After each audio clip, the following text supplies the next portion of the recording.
안녕하세요. 5월 첫째 주 지저스 스토리 시간에 함께 해주셔서 감사합니다. 오늘은 욥기 31장 24절부터 40절까지의 말씀을 가지고 탄식하는 하늘 백성이라는 주제로 말씀을 살펴보려고 합니다.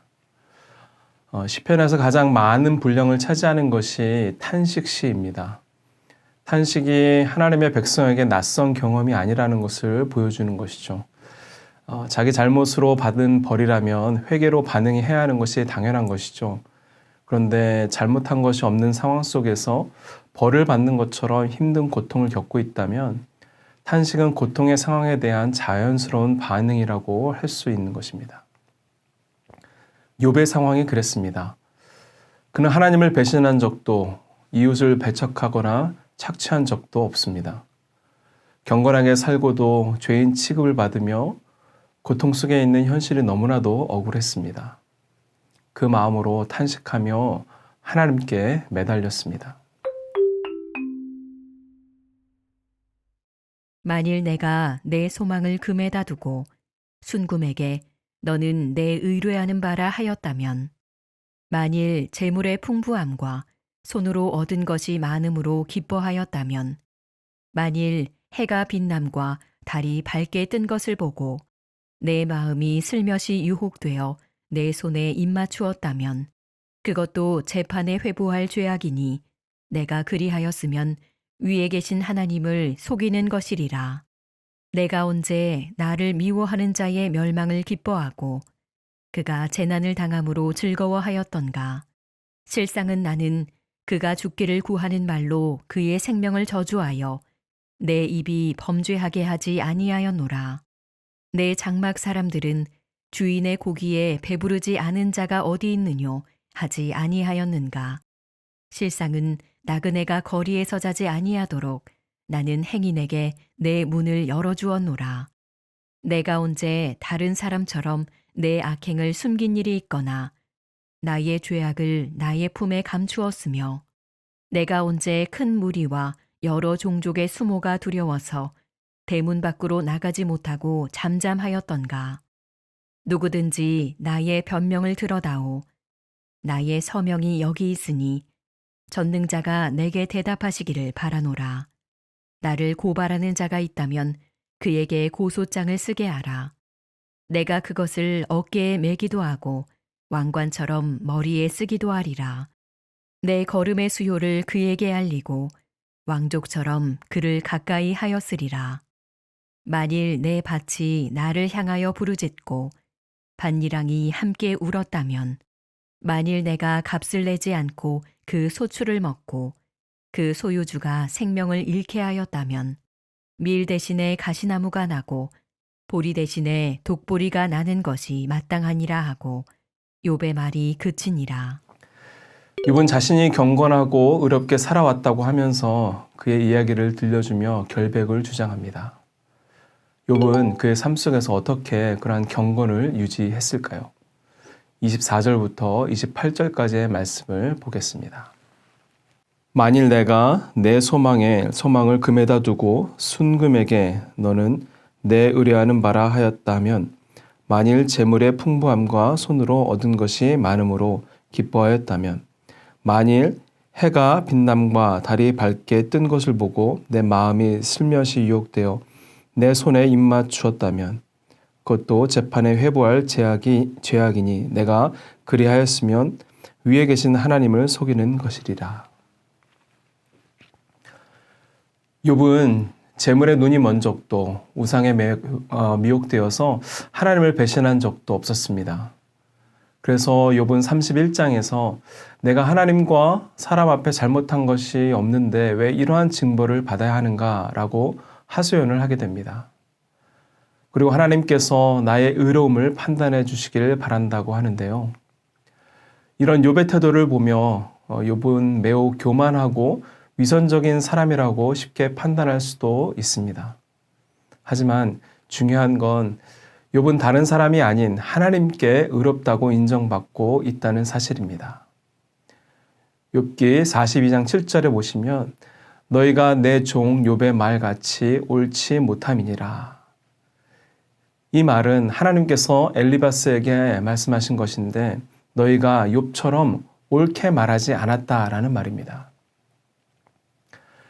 욥이 자기 경건함을 드러내는 건 단지 자기 의를 자랑하는 게 아니라 현재 이해되지 않는 고난에 대해 아픔을 토로하는 과정이라고 볼 수 있습니다.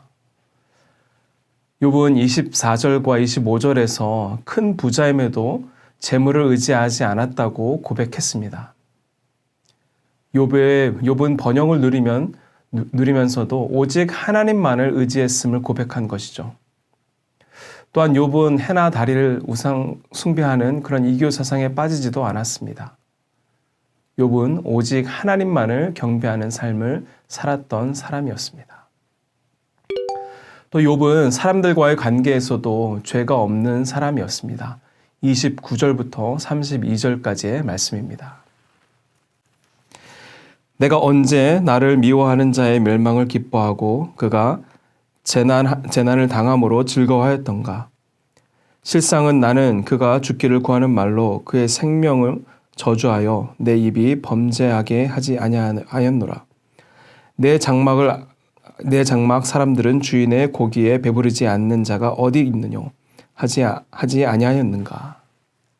실상은 나그네가 거리에서 자지 아니하도록 나는 행인에게 내 문을 열어 주었노라. 욥은 자신을 대적하는 자를 저주하지 않았고 자기 집안 종들을 잘 돌아보았으며 지나가는 나그네까지도 환대하는 사람이었습니다. 욥은 하나님과의 관계에서만 경건 생활을 잘 유지한 것이 아니라 사회에서 다른 사람들과의 관계에서도 언약 백성다운 경건한 삶을 살았습니다. 심지어 그는 자기를 대적하는 원수가 벌을 받을지라도 함부로 이 일을 기뻐하지 않았고 사적 복수심에 불타서 원수가 넘어지고 망하기를 바라는 마음으로 저주하는 말도 하지 않았습니다. 또한 욥은 나그네를 환대하는 일을 잊지 않았는데요. 욥은 여행자들이 노숙하지 않도록 자기 집 문을 개방하여 영접하는 일도 서슴지 않았습니다. 욥은 이처럼 하나님을 향해서도 이웃을 향해서도 경건한 삶을 살았던 사람이었습니다. 오늘 욥기 31장의 말씀을 통해 함께 생각해 보며 나눌 첫 번째 내용입니다. 욥은 재물과 우상에 마음을 주지 않고 하나님만을 섬겼으며 이웃을 사랑하고 돌아보았습니다.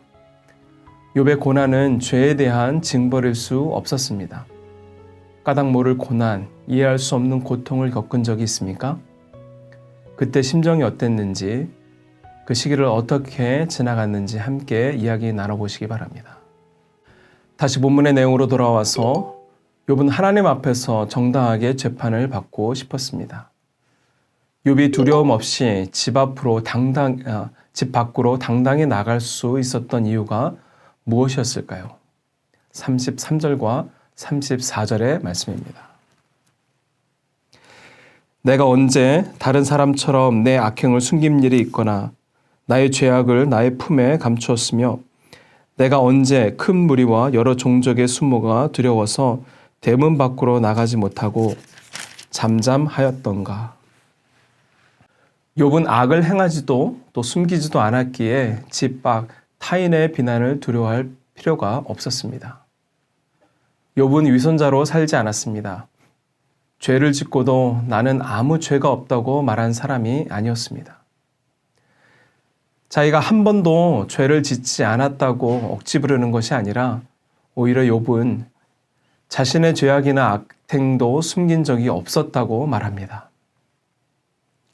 욥이 두려움 없이 대문 밖으로 나갈 수 있었던 건 아무 죄도 없이 완벽하게 살았기 때문도 아니고 자기 내면을 잘 포장해서 위선적으로 살았기 때문도 아닙니다.